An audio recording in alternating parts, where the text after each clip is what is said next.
नमस्कार मेरे प्यारे साथियों, स्वागत है आपका अपने YouTube चैनल डर का सफ़र विद टीटू में। मुंबई रात के 9:30 बज रहे थे।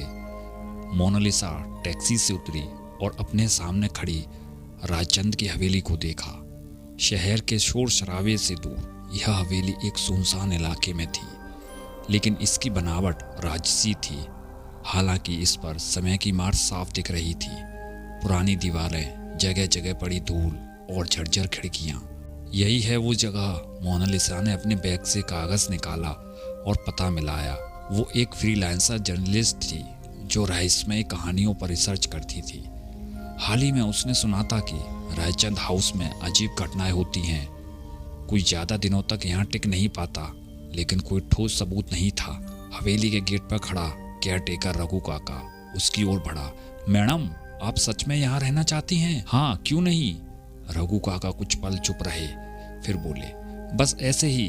कुछ लोग यहाँ ज्यादा दिन तक नहीं ठहर पाते। मोनालिसा हल्का मुस्कुराई। वो भूत प्रेत की कहानियों में विश्वास नहीं रखती थी। हवेली अंदर से वैसे ही पुरानी थी।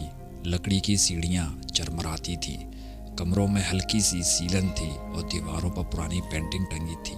उसका कमरा दूसरी मंजिल पर था, कमरा नंबर 203। अगर कोई दिक्कत हो तो नीचे मेरा कमरा है मैडम, रघु काका ने कहा और चले गए। मोनालिसा ने जल्दी से सामान जमाया और अपने लैपटॉप पर पुराने आर्टिकल पढ़ने लगी। तभी फोन बजा। उसने स्क्रीन देखी, नंबर प्राइवेट था। इतनी रात को कौन हो सकता है? उसने कॉल उठाया। कोई आवाज नहीं आई, बस हल्की सी धीमी सांसों की आवाज थी। हेलो, मोनालिसा ने फिर कहा। तभी दूसरी ओर से एक भारी अजीब आवाज आई। तुम गलत जगह आ गई हो, वापस चली जाओ। मोनालिसा चौंक गई। कौन हो तुम? कोई जवाब नहीं, सिर्फ फुसफुसाहट और एक अजीब हंसी। फिर कॉल कट गया। मोनालिसा ने इसे कोई प्रैंक कॉल समझकर इग्नोर किया और बिस्तर पर चली गई। लेकिन आधी रात को उसकी नींद अचानक खुली। कमरे में हल्की ठंडक थी, खिड़कियां बंद थी, लेकिन ऐसा लग रहा था जैसे कोई हल्की फुसफुसाहट कर रहा हो। वो धीरे से उठी और टॉर्च लेकर दरवाजे की ओर बढ़ी। लेकिन जैसे ही उसने दरवाजा खोला, सामने कोई खड़ा था, एक छाया। मोनालिसा का दिल जोर जोर से धड़कने लगा। उसने झटके से टॉर्च का फोकस किया, लेकिन वहां कोई नहीं था। बस फर्श पर गीले पैरों के निशान पड़े थे, जो धीरे धीरे कमरे के अंदर आ रहे थे। रात के अंधेरे में मोनालिसा के सामने गीले पैरों के निशान थे, जो कमरे के अंदर की ओर बढ़ रहे थे। हवेली के अंदर कोई और नहीं था, फिर ये निशान कैसे बने? उसका दिल जोर जोर से धड़कने लगा। उसने झटके से टॉर्च का फोकस उस निशानों पर किया, पर जैसे ही रोशनी उस पर पड़ी, निशान धीरे धीरे गायब होने लगे। मोनालिसा ने घबराकर अपनी सांसें रोकी। क्या ये मेरी आंखों का धोखा था? यह सच में यहाँ कुछ था? उसने तेजी से कमरे का दरवाजा बंद किया और कुंडी लगा दी। रात का वक्त था, हवेली सुनसान थी और बाहर से आती ठंडी हवा उसके चेहरे को छूती रहती। ये सब सिर्फ थकान की वजह से हो रहा होगा, उसने खुद को समझाने की कोशिश की और बिस्तर पर लेट गई। लेकिन तभी दरवाजे पर धीमी धीमी दस्तक हुई। टुक टुक टुक। मोनालिसा के शरीर में झुरझुरी दौड़ गई। इतनी रात को कौन हो सकता है?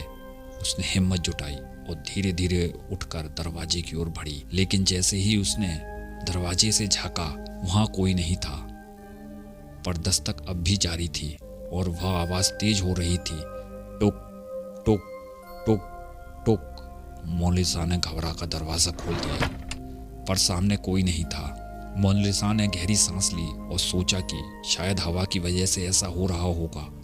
उसने फिर से दरवाजा बंद कर दिया और पानी पीने के लिए टेबल की ओर बढ़ी, पर तभी कमरे के कोने में रखी लकड़ी की कुर्सी अपने आप हिलने लगी। मोनालिसा की सांसें अटक गईं। उसके हाथ से पानी का गिलास छूटकर फर्श पर गिर गया। अब तक वो समझ चुकी थी कि कुछ तो गड़बड़ है। सुबह होते ही मोनालिसा ने अपने लैपटॉप पर रायचंद्र हवेली के बारे में रिसर्च शुरू कर दी। उसने कई आर्टिकल और पुराने रिकॉर्ड खंगाले। तभी उसे एक चौंकाने वाली रिपोर्ट मिली। रायचंद की हवेली में 1998 में एक परिवार रहा करता था। एक रात उनके साथ अजीब घटनाएं होने लगी। अचानक से फोन कॉल आना, दरवाजों पर खरोच के निशान और एक छाया जो उन्हें सोते हुए महसूस होती थी, लेकिन सबसे भयानक घटना तब हुई जब परिवार का 10 साल का बच्चा राहुल अचानक गायब हो गया। आज तक किसी को नहीं पता कि राहुल कहाँ गया। मोनालिसा का दिमाग सन्न रह गया। क्या ये उसी रात की परछाइयां हैं जो अब भी इस हवेली में घूम रही हैं? तभी फोन फिर से बज उठा। इस बार भी नंबर प्राइवेट था। मोनालिसा ने धीरे से फोन उठाया और कांपती हुई आवाज में कहा, हेलो। इस बार दूसरी ओर से एक बच्ची की आवाज आई, मुझे बचाओ, मुझे बचाओ।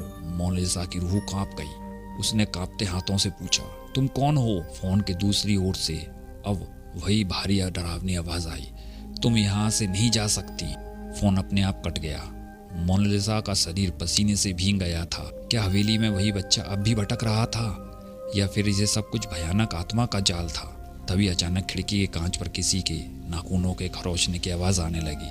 मोनालिसा ने डरते डरते खिड़की की ओर देखा और जो उसने देखा उसकी चीख निकल गई। खिड़की के कांच पर एक डरावना चेहरा उभर रहा था, लाल जलती हुई आंखों के साथ। क्या मोनालिसा इस सच का सामना कर पाएगी? और ये फोन कॉल किसका आ रहा है और राहुल का क्या हुआ? यह सब जानने के लिए आगे का पार्ट जरूर सुनिए। तो मिलते हैं नेक्स्ट पार्ट में।